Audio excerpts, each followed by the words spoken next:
I'm Zim, and you're listening to the Helpful Photographer Podcast in collaboration with New York City Photo Safari.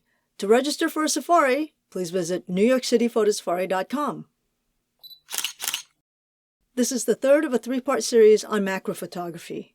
In the previous two sessions, I talked about some of the more technical aspects of macro photography, but as always, it's not about the camera or any of the equipment or even f-stops and shutter speeds, but the composition.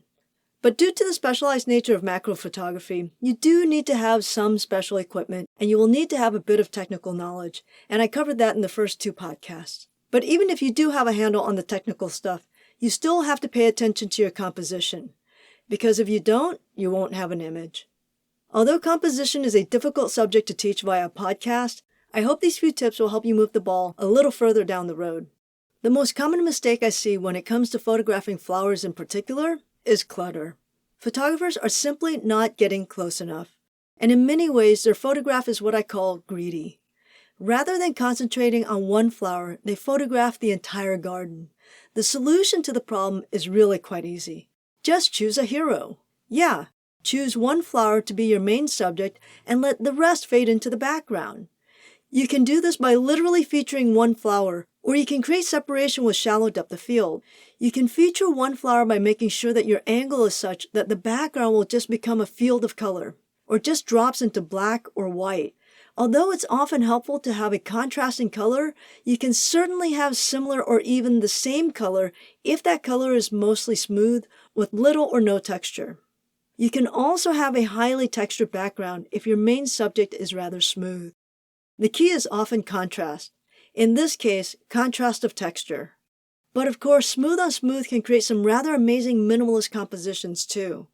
You might be wondering how you might be able to drop the background to either black or white when you're shooting outside. Well, the answer is much easier than you think. One way is to simply bring a black or white cloth or even a mat board and put it behind the subject. But an even easier thing to do is to use the environment. If your subject is in the sun, you can choose an angle where the background is in the shade. This way, the background will often drop out to black.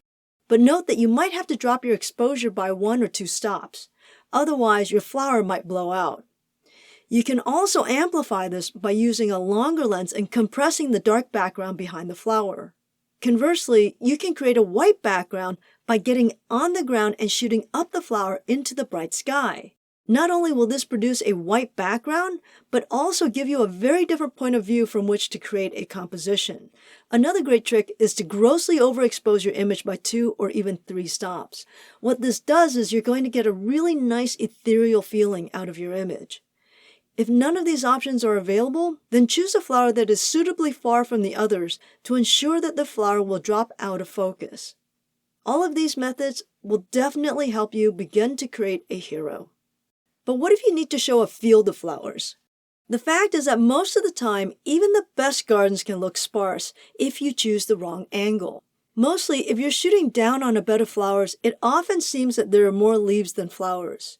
However, if you get low and shoot across the bed, you'll find that it feels like you have a field of flowers. To that end, you actually don't need that many flowers to create that feeling. But do remember, even in those instances, you might want to consider finding a hero. But as always, I do have to say that there are no rules in composition, only guidelines.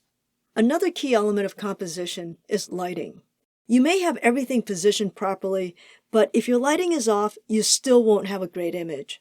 But like composition, it's not something that can easily be explained in a podcast. But again, I can share a few ideas on how to get better light. Very often, direct sunlight is just way too harsh of a light for a beautiful shot. There are a couple of ways around this. The easiest is to throw a shadow over the subject. You can do this with the hand, and if your hand isn't big enough, you can hold a magazine over it. And if that's still not big enough, you'll have to find someone else to cast a shadow for you. Another thing you can do is to soften the light by using a silk. The term refers to the early days of photography, where you would get a frame and stretch a silk cloth over it, and then allow your light to pass through that. By passing the light through a diffuser, like a piece of silk or a translucent piece of paper, the light is completely softened. An easy thing you can do is to take a coat hanger and to bend it into a circle or a square, and then to put a piece of translucent paper or a silk over that. In a lot of ways, this works a lot like putting a shadow over your subject, but because the material is translucent, you're still retaining a lot of the light, which will allow you to keep a fairly high shutter speed. The last option is to bring artificial light.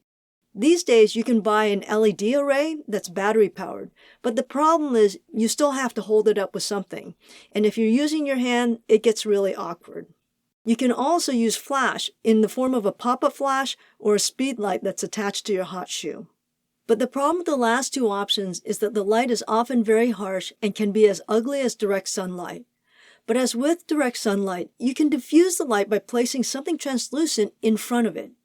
A great way to do this is to adhere a translucent material on a flexible, clear piece of plastic that is anywhere between 8 by 8 to 12 by 12 inches.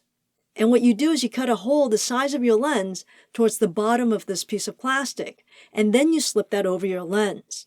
And there it sits between your subject and your flash, effectively diffusing your flash. But before you celebrate this novel alternative, you do need to keep in mind that this option can often create a very flat, dull-looking light because it's coming from the front. This may or may not be desirable depending on the subject or the angle at which you're photographing your subject. But don't forget that the purpose of adding light is to allow you to shoot at a much faster shutter speed, eliminating the potential motion issue, which I mentioned in the last podcast. As you can see, shooting macro can get rather complicated rather quickly, but I hope I haven't scared you from getting started. If you're shooting outside, start by shooting in the shade and then go from there. You'll probably get good results and won't need to think about having to add or diffuse light. I hope that was helpful. Until next time, keep on shooting.